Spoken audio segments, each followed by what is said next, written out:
Meta platforms are influencing the US presidential race in favor of Kamala Harris, and CEO Mark Zuckerberg is happy to oblige. That's the claim made by a senior Meta engineer in a hidden camera conversation released by investigative journalist James O'Keefe. But unconnected content, say your uncle in Ohio said something about Kamala Harris isn't unfit to be a president because he doesn't have a child. Okay. That kind of is automatically demoted. You guys have the ability to influence the outcome of the election. Yes. Do you think Zuckerberg agrees? Good. Is he going to help the Democrats? Yeah. Oh, so he's going to help the Democrats, right? 100%. Meta Platforms has not officially responded to the bombshell revelations from Jeevan Gwiwali. He also claims that Mark Zuckerberg personally oversees a so-called SWAT team of engineers who suppress any criticism of Kamala Harris on their social networks. Following up on the release of the video, James O'Keefe called Mr. Gwiwali to ask for an explanation, but he was quick to hang up the phone. Let's discuss all this now with journalist Taylor Hudak. Many thanks for joining us on the programme. It's nice to see you today. So how can Meta claim that it's not politically engaged after such a shocking revelation? Has Meta ever been politically impartial, in your opinion?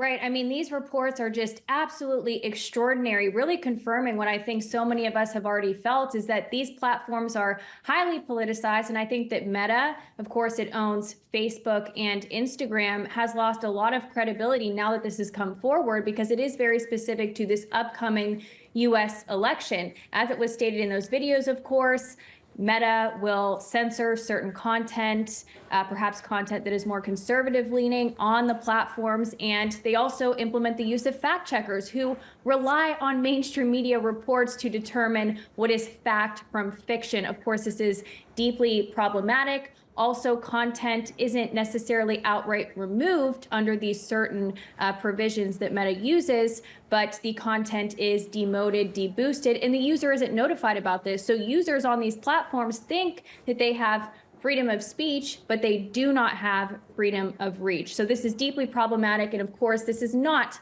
the first time that Meta has been in some trouble. In particular, Facebook has been under quite some heat lately. If you look back at the 2020 election with the deboosting and the hiding of the Hunter Biden laptop story, which was released shortly before the 2020 election, which really highlighted Hunter Biden's shady business dealings with Ukraine, in addition to a wealth of other information in this laptop. And this was done at the instruction of the FBI. The FBI notified Mark Zuckerberg that there was a potential threat here. And so Mark Zuckerberg then decided to censor this content. It's deeply problematic.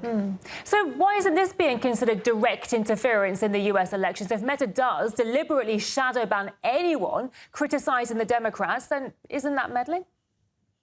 Absolutely. This is absolutely election interference, election meddling. And the great irony here, too, is that here you have this scandal with Meta, of course, Facebook and Instagram being owned by this company. Yet right now in the United States, there is an ongoing lawsuit over the ownership of TikTok. So TikTok could be banned in the United States unless it is sold to be owned by a different company. The concerns here are that TikTok is owned by a Chinese company and that puts user data at risk. And it's just amazing to see that there is major scandal going on with US-based platforms. Yet, of course, they're going after TikTok because it is owned by a so-called US foreign adversary. So, of course, this is absolutely election interference if you look at what Meta is doing on its platforms. And I think these reports are very credible because you have at least 3 Meta employees who are confirming individually, specific to this upcoming election, that they are censoring, deboosting, and demoting content, and that they have a political agenda as well. Well, when given a chance to explain his statements, the guy in the video, Jeevan Gwiwali, simply hung up the phone. What do you make of his reaction? Yes, it's very interesting to see that, because it again shows that he was caught. Perhaps he might even lose his job. I'm not advocating for that, of course, but it does show that this is likely an authentic report that we're seeing. These videos that we're seeing are factually accurate. And again, it goes back to this point here that you have several individuals working with Meta who confirmed that They are actively interfering in what information people have access to. And this should be very insulting to Meta users. People should be upset about this. These platforms really rely on users to continue with their own business model. And it's not a good business model if they censor and deboost posts from certain users. So people should absolutely be standing up against this, perhaps even stop using these platforms that are censoring them. Well, one person who has reposted the hidden camera video is Elon Musk, who, as we know, is strongly supporting the Republican nominee, Donald Trump. So do you believe the billionaire's X platform could possibly do the same to help the Republicans in the election, or is that just something only Meta is capable of?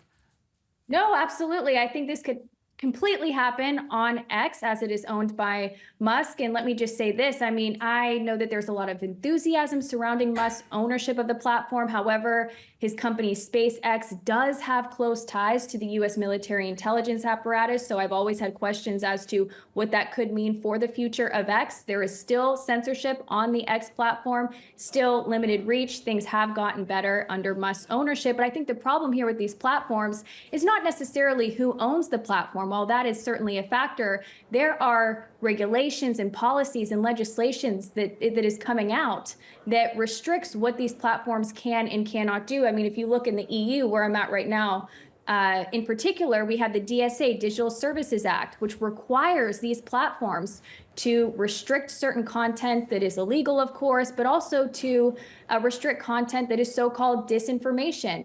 And this particular legislation, the DSA, really puts a lot of supervision of these very large online platforms like X, like YouTube, and requires them to comply with certain policies, which are really just censorship policies, I would say. And if these companies do not comply, they are fined 6% of their yearly annual revenue. So I think the problem here is these media regulations that we see as well. Thanks for speaking to us today. It's good to hear your thoughts. Journalist Taylor Hudak, thank you. Thank you.